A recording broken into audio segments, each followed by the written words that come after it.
So here it is, this is the OnePlus 3, so I'm obviously not going to be able to do a full review of it today, but I thought I'd just give my first impressions of it and just kind of say a few kind of thoughts that I had when taking it out of the box and powering it up and just using it for like the few hours that I've gotten to use it so far.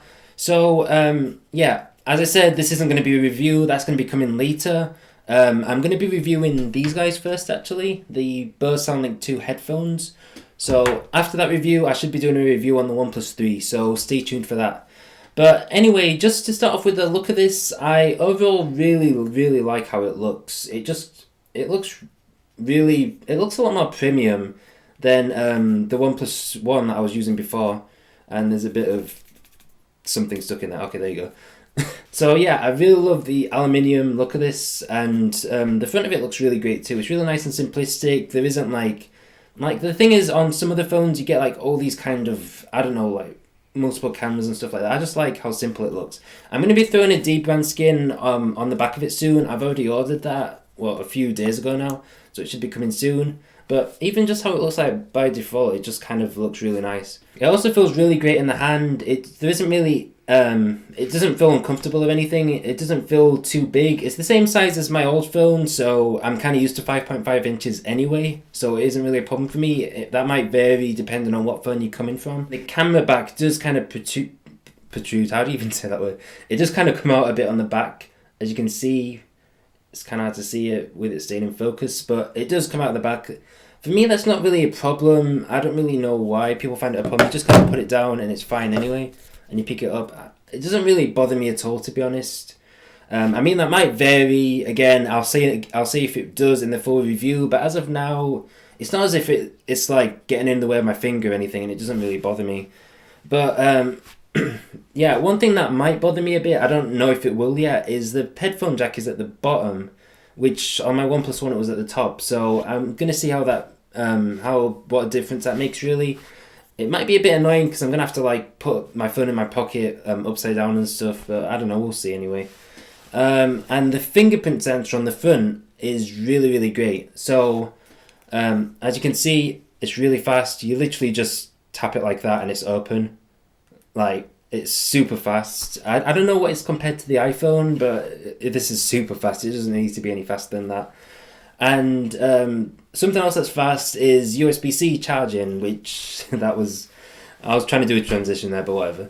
So this phone uses USB-C, which for me is kind of a bit of a pain. Well, it's a pain and it's a good thing. It's good because that allows for dash charging and all of the USB-C kind of features that you get. But I'm the first one in my house to use USB-C, so that means I've only got one charger at the moment, and I've already ordered another one, but I'm probably going to be having to get a few more chargers, which is a pain because all those micro USB chargers aren't going to work. I think there's some adapters that are micro USB to USB-C, but if I want to get dash charging and like that, I'm going to have to get the same one of these things, which, this is the charger, by the way.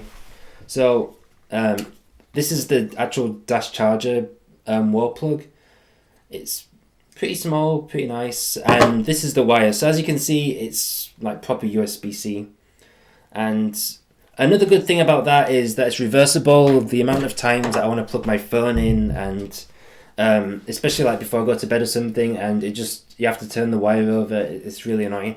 So hopefully that's going to be something I'm going to find really helpful. And something else I forgot to mention is the buttons. The buttons actually feel really nice on this phone.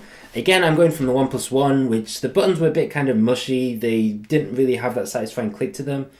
But this, you could probably even hear it. It's got a really satisfying click on both the power button as well as the volume buttons. In fact, yeah, they're both about the same.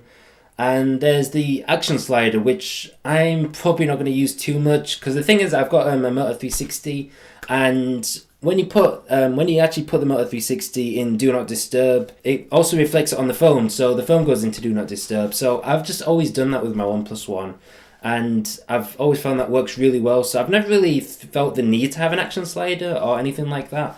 But I mean, again, mileage will vary. Maybe if I don't feel like reaching over to my watch, I can just do like that or like that, and it goes over.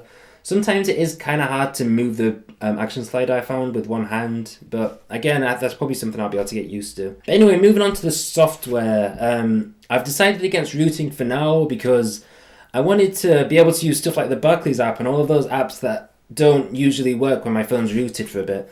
But for some reason, and I don't know if this phone has an unlocked bootloader or what OnePlus has done with it, but for some reason when I go into the Barclays app, as I'll just show you now, it actually says that my phone's rooted, even though my phone isn't rooted. And I went into Root Checker and yep, it's not rooted.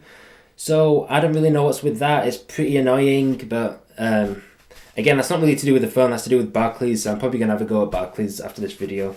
But anyway, the camera on this phone is great. It's a 16 megapixel camera. And yeah, the photos look really great. So I'll put some pictures up on the screen and I'll just take a picture of this and put that up on the screen too. But yeah, overall works really great. The front facing and back facing camera are both 16 megapixels, so the selfie camera is really great too. And this is actually one I took on Snapchat a while ago, and even through Snapchat it works great. So that's something I'm really happy about, because on the OnePlus One, Snapchat was just rubbish on the OnePlus One.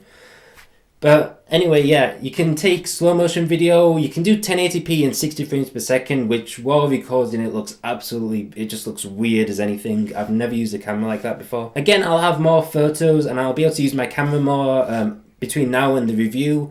So once I've got a good feel of the phone, I'll be able to put that out. But yeah, so far the camera's great. I just love the camera so far. And yeah, it's nice, fast and responsive. Everything works really great. Like, there's no really real hang-ups. I changed the launcher. I'm just too used to the Eevee launcher to really move to another one. But yeah, everything's fast and responsive. Everything opens straight away. I haven't signed into Instagram yet, but whatever. And I can't use the phone like that. But believe me in saying, the phone is responsive. Everything just kind of works. And yeah, I haven't had any problems with hang-ups or anything, but that's kind of what you'd expect from a new phone that has 6 gigabytes of RAM. There's nothing unexpected there, really. But one thing I do really like is that when you put your phone to sleep, you can actually do this thing where, I don't know if it'll work if it's this way, but you can kind of wave your hand over the screen. It's probably not going to work here. Oh yeah, there you go. And it kind of shows you notifications, which that kind of brings me back to the Windows Phone days, really, because that used to be a feature that I used to love on the Windows phones, where you can like wave your hand over it and it'll show notifications. And I think there was something over there like that for the OnePlus One, but it just didn't really work for me. On here it works great, so I'm really happy about that. I haven't tried it on my phone for a while, so they may have improved it over time, but yeah, it works really great on the OnePlus 3, so that's just something I wanted to mention. And in true OnePlus style, all the buttons are customizable.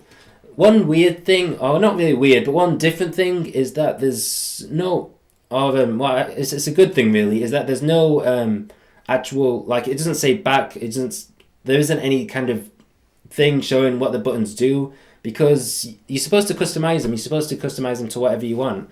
So there's just kind of this white dot that appears on them, which is pretty nice actually. But one thing that I find really annoying is they've changed the menu button as it was by default on the OnePlus One, as you can see here.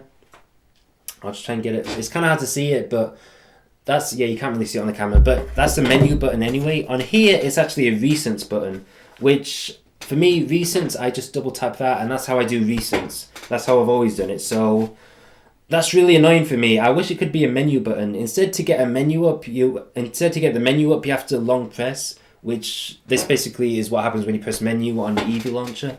I find that really annoying. I wish they didn't change it to a recents button, but again, it's something I'll be able to get used to. There's another few annoyances that I found which are in the notification center, which the notification center actually looks really nice. It's got a kind of, it feels like Android N. It's still running Android Marshmallow, but they've made it kind of seem like Android N, with the whole having these things at the top, and then when you swipe down, it kind of has that animation and stuff.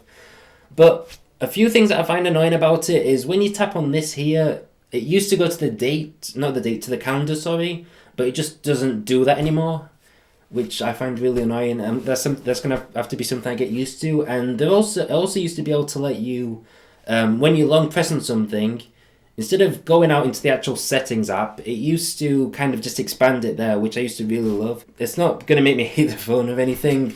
I really love the phone so far, but it's just something I'm going to have to get used to, really. And they might change it in Android N. The Android N app update should be coming by the end of the year, which is great. I mean, I'm not going to get my hopes up because, you know, OnePlus with their promises, but overall, this phone's really great so far. I love the look of it. I just love how it looks. The fingerprint sensor is great. It's really fast. It's a bit annoying about the Barclays thing and stuff like that, and it's saying it's rooted. But again, I can't really blame the OnePlus 3 for that unless they actually basically unlock the bootloader or something. I don't really know what they did with it. But yeah, I'm gonna have a full review up about this soon. Those were just kind of my first impressions of it. Yeah, so I'm really happy with it so far. It charges really fast and stuff. If you want to hear any more things about this before I make the review, just be sure to ask me on Twitter or on Snapchat and I'll get back to you as soon as possible. Hope you all have a great day. I'll see you all in the next video, which is actually going to be tomorrow. It's going to be Tech Weekly, so be sure to stay tuned for that. And yeah, I'll see you all in the next video. Hope you all have a great day. Bye.